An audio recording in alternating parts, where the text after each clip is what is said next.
अगर अच्छे से भी अच्छा प्रत्याशी जो इनके पास में कभी है नहीं, रहा नहीं है, तो भी जनता जो मूड बना चुकी है। और अब तो जो स्थिति ये है कि हमारे जो प्रत्याशी हैं या हमारे जो गठबंधन दल के जितने भी हमारे नेतागण हैं, अब इनके तरफ देख ही नहीं रहे कि कौन प्रत्याशी क्या खड़ा हो रहा है या क्या ऐलान कर रहे हैं। तो मेरे साथ हैं बीजेपी के कद्दावर नेता पूर्व विधायक मनोज शर्मा जी, जो मीडिया प्रभारी भी हैं।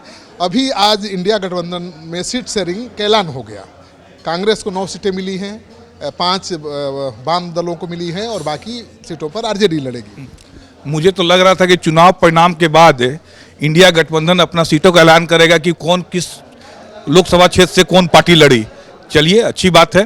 पहला चरण का जब नॉमिनेशन का डेट पार कर गया तब इन लोगों ने सीटों का ऐलान किया है। देखिए, इनके जो आपसी द्वंद्व है ये पूरे चुनाव तक खत्म नहीं होने वाली। कहा तो ये जा रहा है कि कहीं कोई डील नहीं हो गई है बीजेपी में आरजेडी में।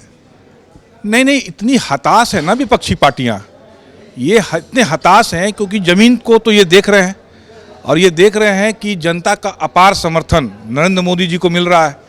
तो हताशा में आप जो भी अनुमान लगा लें, सच्चाई यही है कि इनके पास में कोई तीर नहीं बचा है। आरजेडी जो कैंडिडेट दे रही है, कई जगहों पर दी है, उसको लेकर सवाल उठ रहा है कि कहीं बीजेपी के दबाव में आरजेडी तो ऐसा प्रत्याशी नहीं दे रही। देखिए, क्या है ना कि इनके कोई भी प्रत्याशी देती, अगर अच्छे से भी अच्छा प्रत्याशी जो इनके पास में कभी है नहीं, रहा नहीं है, तो भी जनता जो मूड बना चुकी है। और अब तो जो स्थिति ये है कि हमारे जो प्रत्याशी हैं या हमारे जो गठबंधन दल के जितने भी हमारे नेतागण हैं, अब इनके तरफ देख ही नहीं रहे कि कौन प्रत्याशी क्या खड़ा हो रहा है या क्या ऐलान कर रहे हैं। वॉक ओवर आप बीजेपी को दे रहे हैं लालू यादव, ऐसा मैसेज है जनता में। वॉक ओवर तो चुनाव की घोषणा होते ही हो गई थी।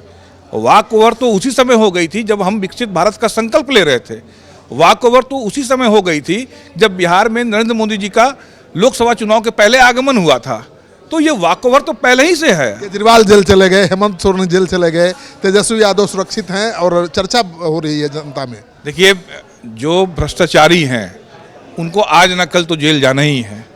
अब केजरीवाल जी जेल चले गए या सोरेन जी जेल चले गए या लालू जी जेल गए आए, तो ये तो कानूनी प्रक्रिया है, इसमें पार्टी की तरफ से नहीं कुछ बोल सकता हूँ, वो प्रक्रिया चलती रहेगी। यादव को पैदल कर दिया इंडिया गठबंधन ने, निखिल कुमार का सीट छीन लिया।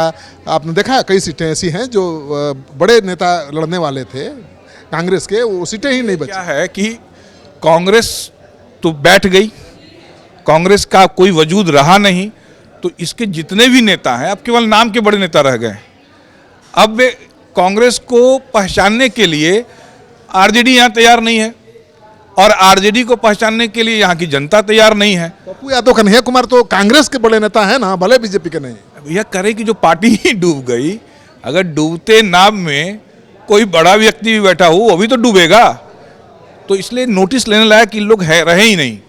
चलिए, तो बीजेपी का कहना है कि अब इंडी गठबंधन के नेता या कांग्रेस के नेता नोटिस लेने लायक भी नहीं रहे।